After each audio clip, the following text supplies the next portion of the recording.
Kaluak paku asam balimbiang, timpuruang lenggang-lenggangkan di bawah nak rang sarwaso. Anak dipangku kamanakan dibimbiang, urang kampuang dipatenggangkan ditenggang nagari jan binaso. Anak dipangku.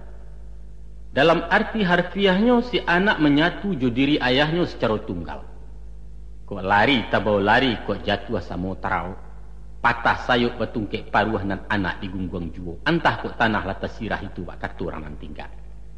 Ma'ananya tanggung jawab mutlak jo Tuhan betul betapa. Kemudian di samping mangmangku anak, kamanakan dibimbiang pulau. Membimbing adalah menuntun tangan orang sambil berjalan. Mungkasuiknya mengarahkan kanan baya, membawa kanan bana menunjukkan di malawi ensati rantau nan betua. Nanti kalau lah tiba di jalan data, kabui tarang hujan lata dua maku kamanakan dilapeh-lapehkan. Disuruh melangkah surang diriangkan dari belakang dibari pituah dari Jawa. Kini anak lah dipangku, kamanakan lah dibimbing, maku orang kampung pun dipatenggangkan. Tenggang adalah kata-kata Minang nalah di Indonesia kan.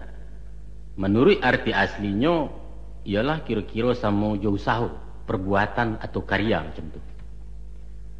Tidak dapat bertenggang, artinya buntu segala usaha.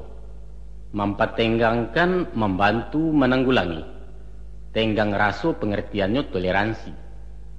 Orang kampung dipertenggangkan yaitu usaha na hidup surang. Ciptakan pemerataan sosial. Hilangkan gap antara si kayo jo si miskin supaya jangan timbul keresahan.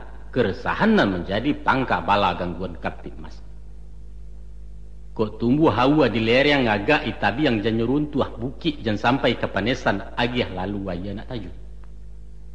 Usah bak sudu-sudu di tepi jalan. Dijambo kanai miangnya, dijuluak kanai gatahnya, dipanjek kanai durinya, kesudahannya diparun dah orang lalu. Nah, bak apulo caranya menenggang nagari jan binaso. Tanah sebingkah laba punya rumput sahalai laba miliak, tapi malu nan alun babagi.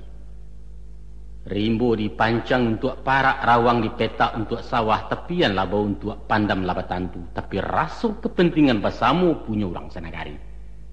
Caro basuku tagak di suku, caro banagari tagak di negari.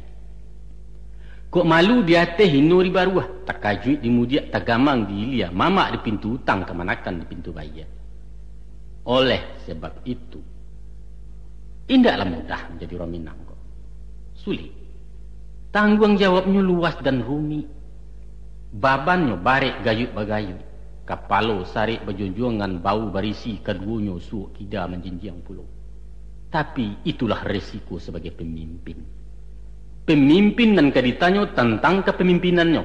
Ditanya dek manusia dan dipimpin, ditanya di Allah yang memberikan pimpinan. Sadonya mesti dipertanggungjawabkan kini ataupun iswa.